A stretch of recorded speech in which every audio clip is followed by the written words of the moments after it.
Mudar agora de assunto, voltamos a falar sobre a morte do opositor de Putin, Alexei Navalny. O advogado e ativista russo estava preso em uma colônia penal localizada na Sibéria. Para saber mais sobre o impacto da morte de Navalny, a gente conversa agora com o professor de Relações Internacionais da ESPM, Leonardo Trevisan. Professor, mais uma vez, muito obrigado pela sua presença. Bom dia, Jairo. Eu é que agradeço o convite de todos vocês. Bem, existe, na sua avaliação, a possibilidade de protestos em relação a esse episódio? Porque quando a gente pensa em oposição na Rússia, a gente já pensa automaticamente em repressão. Isso pode acontecer lá ou também fora do país? Olha, Jair, eu acho que você já lembrou o ponto central. Pensou em democracia, eleição, você pensa em repressão na Rússia, isso é real. Não é? É difícil fugir dessa correlação que você estabeleceu. Tem toda a razão. Não é? No caso específico do Navalny, quando a gente olha para ele tem uma história, uma longa história. Né? Ele começou lá atrás, em 2012, com dentro de movimentos, na terceira reeleição do Putin, ele está na quinta, né? Na terceira reeleição do Putin, ele começou com esse movimento. Ele tinha um perfil. É? Navalny tinha um perfil lá atrás, em 2012, tanto que nas eleições para prefeito de Moscou em 2013, ele teve até 27% dos votos. Hoje, ele teria uma outra dimensão, uma série de situações a partir da prisão dele em 2018, a partir do envenenamento dele em 2020, né? Ele só ficou vivo porque foi retirado para a Alemanha e, curiosamente, quando voltou, foi preso por não cumprir liberdade condicional, ele ter sido envenenado. Mas, enfim, é esse o quadro. Né? Quando a gente pensa em democracia na Rússia, a gente tem que usar sempre uma expressão que até mesmo os russos usam, democracia administrada. É exatamente isso. Né? De alguma forma, eles controlam os movimentos. Todos os opositores na Rússia são opositores permitidos. Aqueles opositores que passam da linha deixam de ser opositores, ou porque perdem o registro, ou porque, como acontece com o Navalny, morrem. Né? Não há outra situação para a gente explicar isso. Nós temos que entender que isto é uma realidade do mundo russo. A par disso, Jairo, por incrível que possa parecer, por mais inacreditável que possa parecer, institutos independentes, que são bastante acreditados por centros de pesquisa ocidentais, o Instituto Levada, por exemplo, de Moscou, avisa, para quem se interessar no assunto, que Putin provavelmente será reeleito com mais de 80% dos votos. Então, quando você olhar para esse quadro, você vê duas realidades. Se você quiser falar dessa forma, a democracia controlada russa funciona. A morte de Navalny é mais um dos itens dessa democracia controlada. Bem, se Putin for reeleito, pode ficar no poder até 2036, vai ter governado mais do que qualquer czar ou até do que Stalin na Rússia. Diante disso, o senhor nos traz esse cenário de até uma possível uso da situação para o benefício do Putin de forma interna. Mas quando a avaliação é externa, é possível que a Rússia sofra algum tipo de retaliação internacional com a morte do ativista? Olha, dois pontos. Eu acho importante essa tua pergunta, porque uma coisa é como os russos são olhados por nós, vamos chamar nós o Ocidente, não é?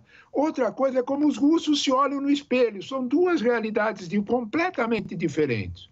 Se a gente lembrar, olha, uma coisa que não tem aparentemente nada a ver com política internacional, a cena do Oscar americano, do último Oscar, março de 2023, o documentário que ganhou era exatamente o documentário sobre Navalny. Né? Com a presença da mulher, da filha, eu lembro disso perfeitamente. A mulher, a filha dele, me chamou muita atenção. Né? E eu pensei naquele momento que aquilo era uma pressão que os russos iam entender para aliviar a situação de Navalny. Ao contrário, né? Os advogados de Navalny contam que a tortura, inclusive tortura psicológica, aumentou sobre Navalny. Né? E as condições de prisão pioraram. Ele ficou em solitárias. Veja bem, ele estava numa prisão com uma situação toda debilitada fisicamente, tinha tido um envenenamento. Ele estava numa prisão no Ártico, temperatura de mais de 20 graus abaixo de zero em 8 meses do ano. Quando você olha para isso, é evidente que havia uma situação de fim para Navalny, né? O quadro do Ocidente, olhando para essa realidade, é de premiar um documentário, fazer pressão, mas essa pressão é limitada. Jairo, a gente tem que ter a noção exata de que as sanções econômicas colocadas sobre a Rússia pela invasão da Ucrânia não deram certo. Isso é uma constatação não minha nem sua, é uma constatação do Fundo Monetário Internacional, do Eurostat, que é o órgão de estatísticas. A economia russa não afundou como a gente imaginava. Ao contrário, a economia russa sobreviveu e conseguiu mais caixa. É claro que isso tem a ver com a ajuda da China, da Índia, tudo isso. Mas o fato é que uma condenação por Navalny talvez não tenha os efeitos que a gente imagina. Para o Ocidente, nós vamos, de alguma forma, lamentar. Para o mundo russo, é uma outra realidade. E dentro dessa realidade, professor, esses países que o senhor apontou, como a Índia e a China, que de certa forma ajudaram e ajudam a Rússia durante esse período da guerra, não existe um cenário de qualquer tipo de possibilidade de rompimento ou de revolta em relação a essa repressão, não só de Navalny, como a qualquer outro opositor do regime de Putin? Olha, essa é a pergunta, né? Qual é o passo seguinte, Jair? Você tem toda a razão. Né? Haverá algum espaço para isso? É curioso, há uma questão de um ano atrás, mais ou menos, os institutos de pesquisa russos independentes, o Levada, o Yotsky, dois desses institutos mediram a força política de Navalny. Não chegaria nem a 5% dos votos. Né? Por várias razões, né? A gente talvez precise lembrar que Navalny, depois de 2018, mudou um pouco sua posição, foi para uma posição mais quase de extremo nacionalismo, fez declarações xenófobas, complicado, né?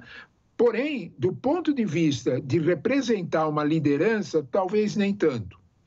As lideranças que existem, olha, veja bem, talvez o risco maior que você pergunta, e a tua pergunta é interessante para a gente levar nisso, daqui a um mês teremos eleições na Rússia. Né? O episódio Navalny vai atingir isso? Não vai. Né? A mídia russa é bastante controlada, ela não vai registrar isso como uma ofensa, vai registrar isso como uma morte. Né? Os opositores que estão na cédula eleitoral são opositores consentidos. Se você olhar, por exemplo, o principal opositor é um camarada chamado Leonid Slutsky. Né? A frase dele, símbolo, é, na campanha eleitoral, eu nem sonho em derrotar Putin. Ora, meu Deus do céu, né? Como é que um candidato de oposição abre seu discurso com esta frase? Né? Os candidatos mais... vamos dizer, oposicionistas de verdade, por exemplo, né, a ex-jornalista, ela tem uma posição muito forte, não conseguiu registro eleitoral. Né? Bogodin, outro opositor muito forte, também não conseguiu registro eleitoral. Ganhariam a eleição? Não, mas marcariam presença. Putin não aceita sequer esse tipo de relação para a sua democracia controlada. É um fato real que o Ocidente, de certa forma, tem que conviver. Não adianta a gente imaginar a Rússia que nós gostaríamos que fosse. É melhor a gente lidar com a Rússia que efetivamente ela é. Professor, parece um modus operandi com lideranças russas do passado, né? Você não gosta de opositor, manda para a Sibéria.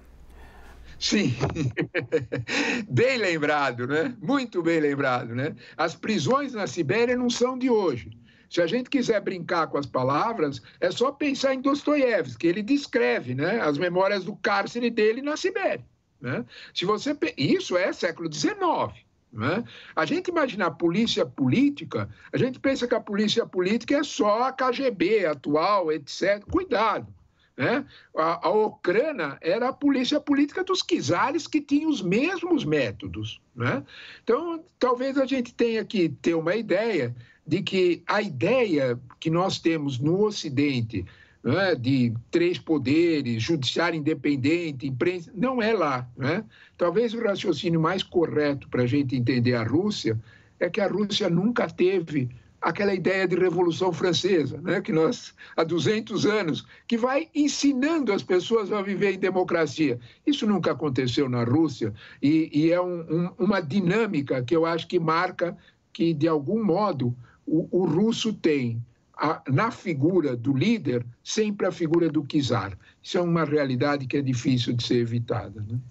Nós conversamos com o professor de Relações Internacionais da ESPM, Leonardo Trevisan. Professor, muito obrigado pela sua entrevista. Eu é que agradeço a oportunidade. Bom dia, Jair, bom dia a todos que nos escutam.